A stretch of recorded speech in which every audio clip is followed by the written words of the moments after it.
Hi, I'm Danny Murphy, owner of Experience Plus Digital, a company providing low cost, high impact digital solutions for cultural organizations. Before starting Experience Plus Digital, I was the manager of digital at the WA Museum, and I was responsible for their digital strategy, the digital platforms, and the delivery and installation of 250 plus digital experiences in the new WA Museum Boola Bardip. Today, I'm going to give a presentation about technology in cultural organizations and museums and how it can be utilized in exhibitions. I'll start with a overview of the digital landscape, and then review the problems I see that cultural organisations have. Look at the solutions you should be looking for, or what you should be looking for in a solution, and then I'm going to do a demo of a digital guide that I've created, followed by a live question and answer session at the end. So the digital landscape, sort of where we're at, or where your visitors are, is that your visitors are hyper connected to the internet. They're probably sitting at home, they've got a phone in their hand, they've got the smart TV that they're watching, they might have a laptop or an iPad near them. But what this is that they're accessing information on multiple devices, how they want, when they want, you know, and that's what they've come to expect. And this whole level of expectation is a visitor's expectation is, the last best experience they had is now what they expect is the standard. That's the normal. So the problem cultural organisations are facing, as I see it, is that the digital literacy within and maturity within cultural organisations. You know, the focus on app and digital experiences, focused on what you're going to build rather than the information and narrative that you're going to convey. And there can be huge amounts of sort of time, effort, creativity, resources that go into building these wonderful exploratory apps that are all new and bespoke every single time. But that's because, like with digital, possibilities are endless. There is no standardized templates to say this is how you do it. But those sort of two things combined result in this level of uncertainty in a digital product, which then has a kind of a knock-on effect for all the other teams. So the content creation teams don't have the platform to create the content, to finalize it, to put it in.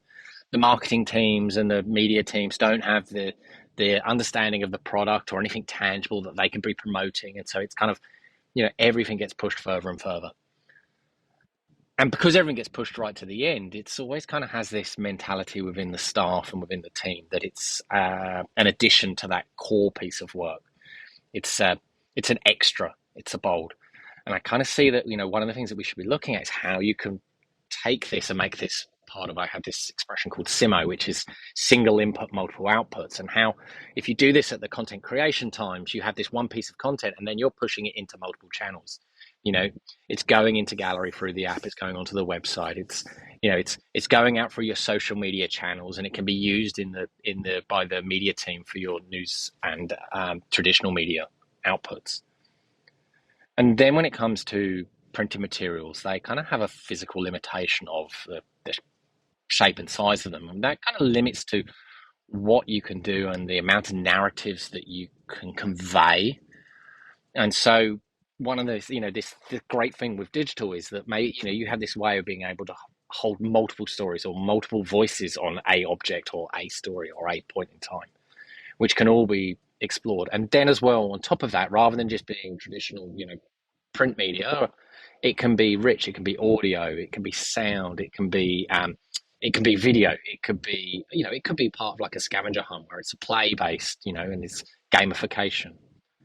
And these digital experiences, um, you know, sometimes what happens is, because of the physical layout of a graphic panel, is that this we can only fit this much on, so all the extra we're going to put into the digital platform, and that's a way of kind of killing these rich digital experiences if it's always thought of as the place where overflow content goes, because it's just the stuff that wasn't good enough to get onto the prime real estate. And so we should really need to think about the content in that way.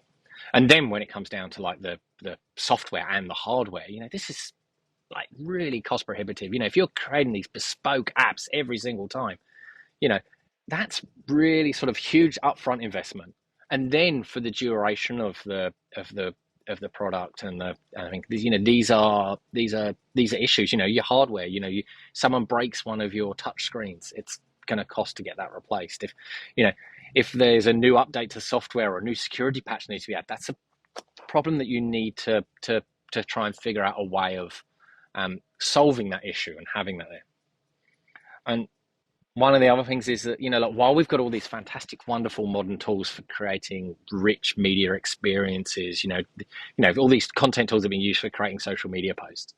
We don't have that for putting this curated content that we're creating for our exhibitions to give those stories and those same bits of media across to people. So we, should be thinking about that. And then when we get to apps, people don't want to download apps when they come to visit your venue. The kind of the drop off rate is quite this steep curve. So say 100 people want to do it, 10 might download the app, and out of those 10, one might download the content that comes into it, and then you kind of got this huge kind of ramping drop off effect down. Whereas what you should be aiming for is this idea that, here's the link to the piece of content. I click on it, I hit on it, I scan it with a QR code, and I'm straight to the piece of content. There's no barrier, there's no drop off rate. Every connection you add, the smaller it goes down. Then there's COVID and the whole issue that's brought into this. And while we have the films and we have the cleaning regimes to keep all of this up to date and clean and secure and safe for our visitors, they don't want to be touching these devices. They would rather not. So that's an issue that we need to come to terms with. But also on top of that, we also need to look at, the man hours and the staffing that it requires to maintain those cleaning processes. What do I think you should be looking for in a solution? Well, for me personally, I think you should be looking for like a SaaS solution, something that's software as a service. It's got a low monthly cost. It can be scaled and paid for when needed. It's a user experience platform maintained and managed by you. You don't have to worry about doing those updates or those security patches. It's got engaging, rich digital experience templates. It's got audio tools. It's got articles, scavenger hunts. You can be sending your content team off to create this content straight up front. They're not having to wait for something to be built to then see and then tweak all their content and constantly changing it. They've already got the templates that are ready to go. And then you need this kind of CMS or knowledge repository where you can store all of those stories and all those objects together, and you can have an object and you can assign all of the different stories to those. And that way you get this really connected piece. So if you pull up an object, you can see all these different stories and all these different narratives and all these different voices on the object from everyone. And then again, the SIMO, that single input, multiple output, that you should be having a way that all of this content that you're creating here can be used, multi-platform, multi-channel, gallery, website, social media, marketing, news, really just being able to work that content really hard for you. And we should be aiming for visitors to use their own hardware. So you don't have that initial hardware spend. You don't have the ongoing maintenance. You don't have damage repairs. You don't have cleaning. If your visitor's phone breaks, they fix it. They buy themselves a new one. If they need to update, they do the update. All of these things that you don't need to worry about. And it should definitely be accessed without requiring an app. It should be, web-based with technologies that people already have in their pocket on their phones already. And you should have, creation guides and internal signage. So, creation guides that you can hand to third parties or hand to your content team to create this. Or an internal signage for the way that you can incorporate the QR codes or the URLs straight into your graphic panels or into like posters that are there to display to help get people to the app in the first, or to the digital guide in the first place. And so from here, I'm going to take you on a quick demo through the Experience Plus digital guide that I've built. And this is there's a content management system on the back end that stores all your content, and then there's a web-based front end that you access through your phone. And so I'll just give you that demo now.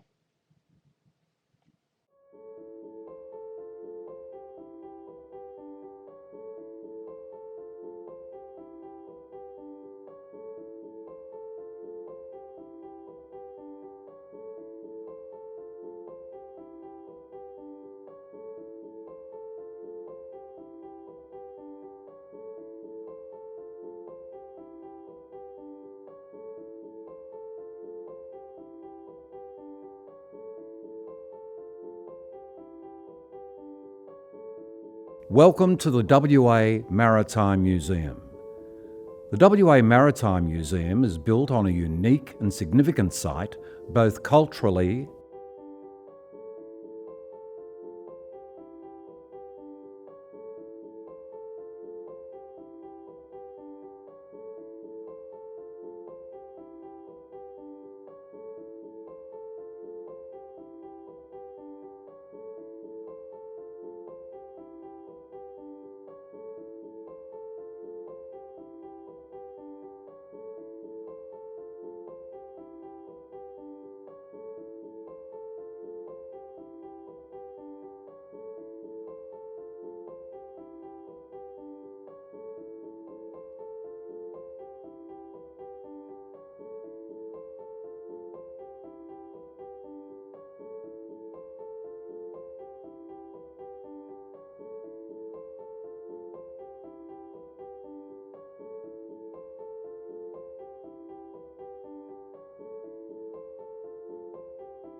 Hi everyone, I'm Brendan. I'm a Visitor Services Officer with the Western Australian Maritime Museum.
Thank you for that. What I'm going to do now is going to jump across to a live question and answers session.